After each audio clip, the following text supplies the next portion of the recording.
Assalamualaikum warahmatullahi wabarakatuh. Shalom, Om Swastiastu, Namo Buddhaya, Salam Kebajikan. Kami dari kelompok satu kelas RC, praktikum RC, akan memaparkan tugas kelompok dari modul 10, yang dimana sudah kita laksanakan kemarin. Nah, sebelumnya itu izinkan saya memperkenalkan diri, nama saya Dimas Rizky Ramadhani, dan juga saya tidak sendirian, di sini ada Asrijal, dan juga ada Leon Abdi Marga, dan yang terakhir ada Erwan Arif. Mungkin penjelasan code yang pertama akan dijelaskan oleh teman saya. Menurut teman saya persilakan. Baik, pada praktikum kali ini kita menggunakan tentang materi resampling method yang mana menggunakan metode bootstrap. Yang mana metode bootstrap adalah metode resampling yang memungkinkan kita untuk memperkirakan distribusi statistik dengan mengambil sampel berulang kali dari data yang ada melalui proses pengambilan sampel dengan pengembalian. Nah, untuk langkah-langkah untuk penerapannya ke kode R. Yang pertama, kita ambil sampel dari data asli.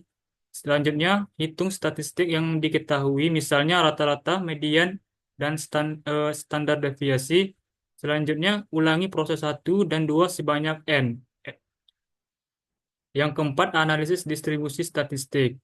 Nah, untuk kelebihan dari metode Boostr ini ada tiga: tidak memerlukan asumsi distribusi, fleksibilitas, dan mudah diimplementasikan. Dan untuk kekurangannya, proses Boostr memerlukan komputasi yang besar, sehingga proses komputasinya lama. Yang kedua, tidak selalu cocok untuk semua jenis data, terutama dengan data yang sangat kecil atau sangat tidak terdistribusi. Hasil bootstrap mungkin tidak akan stabil. Nah, di sini kita akan masuk dalam contoh kasusnya.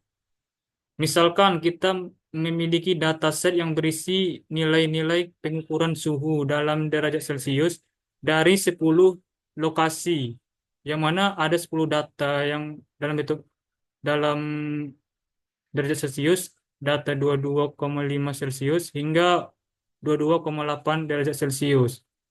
Nah, gunakan teknik Bootstrap untuk memperkirakan interval kepercayaan 95% untuk rata-rata suhu. Selanjutnya kita akan menerapkan dalam penyelesaiannya dengan R, yang mana variabel data ini kita akan menginputkan 10 data eh, pengukuran suhu tadi, 22,5 derajat Celcius hingga 22,8 derajat Celcius. Dan selanjutnya kita akan mengatur eh, set-setnya yang kita akan gunakan 1, 2, 3 ini untuk melakukan supaya set-set ini untuk mengatur agar eh, jalan komutasinya berurutan. Dan selanjutnya kita akan parameter bootstrapnya, yang mana n iterasi yang kita gunakan sebanyak 1000 iterasi. Selanjutnya NSES menggunakan inputan datanya, sama nilainya dengan inputan datanya sebanyak 10. Nah, selanjutnya kita akan menyimpan hasil bootstrap, yang mana kita buat vektor bootstrap means dengan kategori numerik, dan iterasinya sebanyak 1000 kali. Selanjutnya menggunakan perulangan for i in 1 hingga eh, sebanyak iterasinya. Dia akan melakukan perulangan sebanyak 1000 kali iterasi. Di sini variabel sampel ini gunakan untuk mengambil secara acak dari 1000 mengambil secara acak dari data yang kita miliki, dan menyimpannya ke dalam bootstrap means i. Selanjutnya kita akan menghitung interval kepercayaan. Kita akan menghitung batas bawah dan batas atasnya.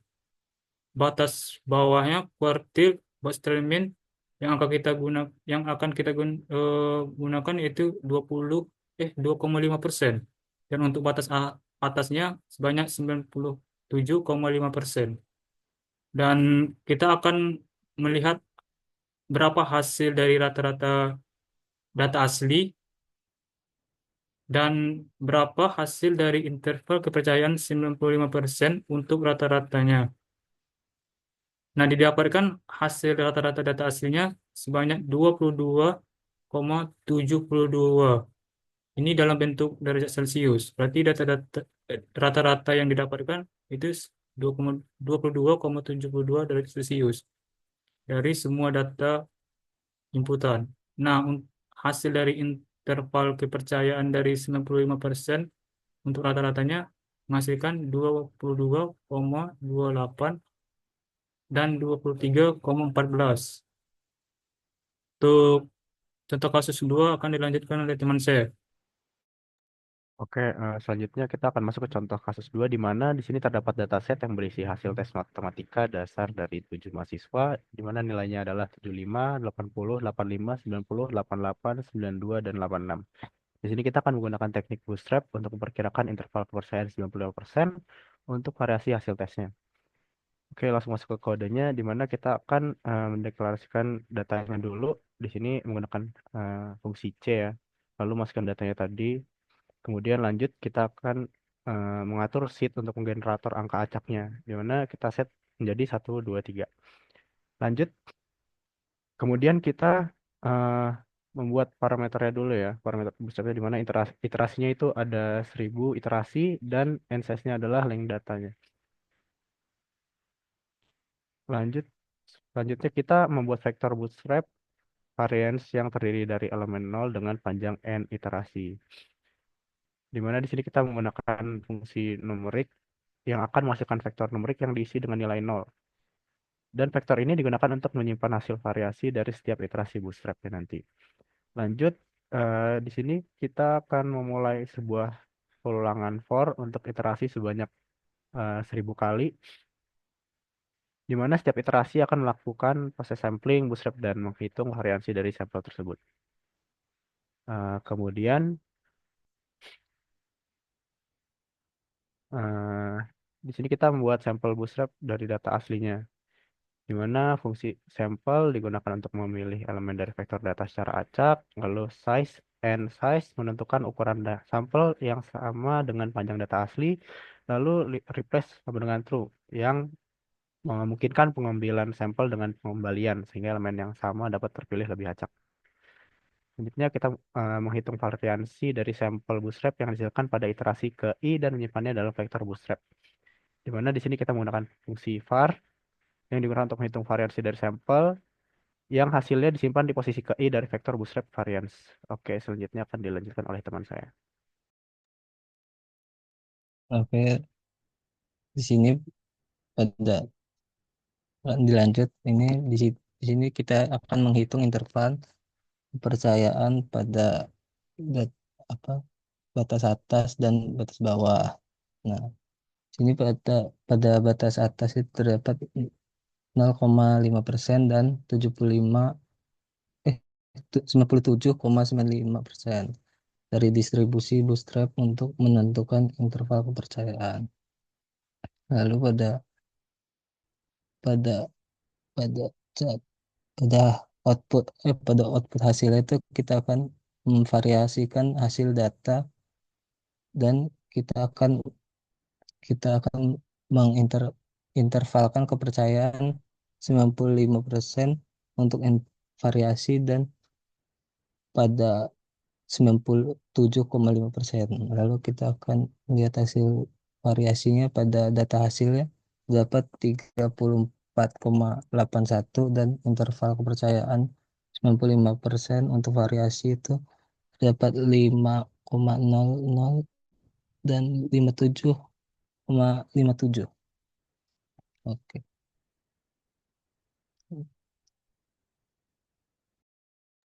Oke, selanjutnya kita akan masuk ke contoh kasus yang kedua, di mana contoh kasus yang kedua ini kita misalkan saja terdapat dataset yang berisi tinggi badan ya, yang dimana tinggi badan ini kita kategorikan sebagai X ya, dan berat badan itu sebagai Y. Dari 6 individu yang diukur tinggi badan, X-nya itu terdapat 150, 160, 170, 180, 190, dan 200. Nah, berat badan itu yang idealnya ada 50, 60, 65, 75, 80, dan 90. Dimana di sini kita menggunakan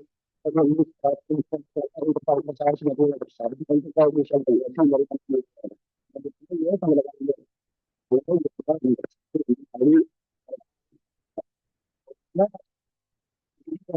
sekarang kita masukkan terlebih dahulu kita ilustrasikan ya, di mana X di sini kita 150 berdasarkan itu. Lalu kita gunakan gambar atas yaitu dengan set sheet 123. Di mana parameter bootstrapnya adalah iterasinya adalah seminggu misalnya dan juga atau panjang panjang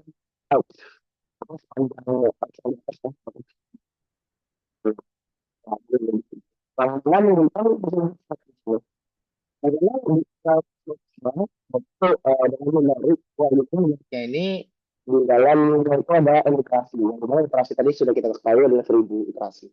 Dimana for ini di dalam satu yang sama dengan itu adalah iterasi.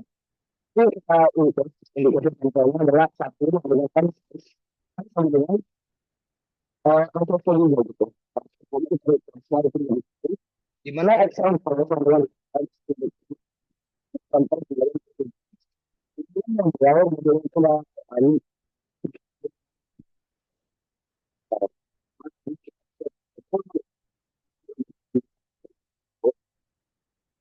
proses yang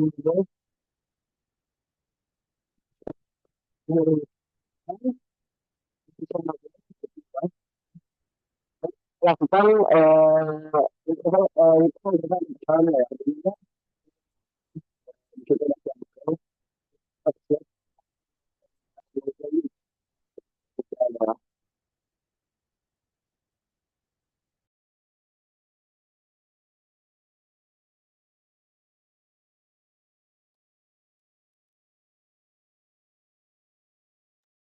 Oke, jadi kita masuk contoh kasus yang ketiga, di mana ya misalkan terdapat dataset ya di sini berisi data tinggi badan X dan juga berat badan Y dari 6 individu yang kita ukur. Yang dimana tinggi badan bisa teman-teman lihat sendiri X-nya ya, dan juga berat badannya bisa lihat teman-teman lihat sendiri. Dengan kita di sini menggunakan teknik bootstrap yang dimana menggunakan interval kepercayaan 95% untuk koefisien regresi dari model linearnya. Dimana regresi model linear ini biasanya itu kita pakai adalah Y sama dengan beta 0 ditambah beta 1 dikali dengan faktorial. Dimana kita lihat data aslinya kita inisiasikan dulu terlebih dahulu, setelah kita lihat juga, dan juga kita menggunakan set sheet yang dimana kita menggunakan sampel acak di situ 123, dari sampel acak. Dimana parameter bootstrapnya adalah n interasi, yang dimana n interasi di sini kita gunakan 1000 ya.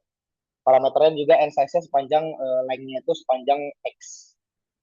Dan menyimpan hasil bootstrap di sini bootstrap slopes-nya di sini adalah numerik sama dengan iterasinya, ya kan? Dengan for i n i in 1 yang sama dengan n iterasi dan juga indikasinya sampel 1 n size ya, di mana size sama dengan n size juga represented to example indicase-nya itu kita variabel example-nya itu x indicase dan y sampel-nya adalah y indicase ya.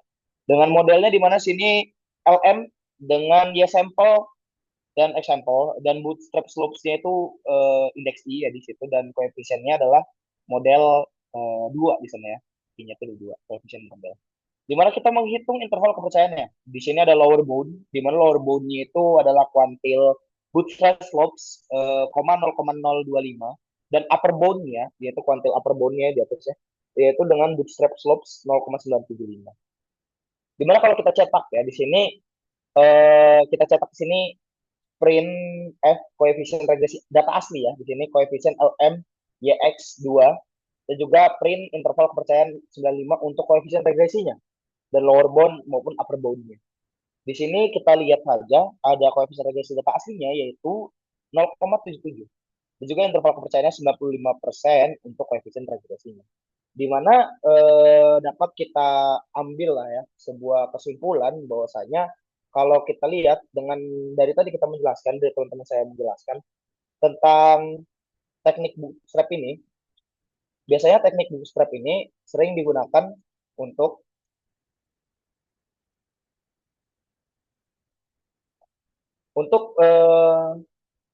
bisa juga kita lakukan perhitungan sehari-hari, contoh kayak tinggi badan tadi dan juga masih banyak sana suhu dan lain sebagainya gitu.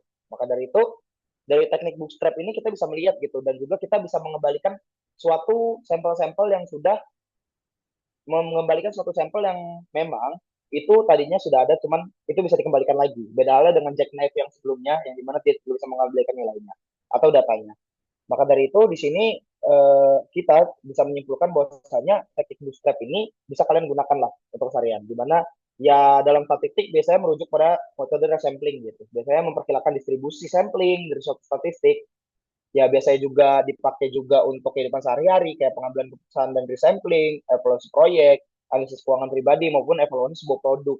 Dan juga bisa belajar dari pengalaman lah gitu. Ya, dalam pembelajaran. Mungkin cukup sekian dari kelompok satu praktikum RC. Kurang lebihnya kami mohon maaf. Sekian, wassalamualaikum warahmatullahi wabarakatuh. Shalom dan selamat malam.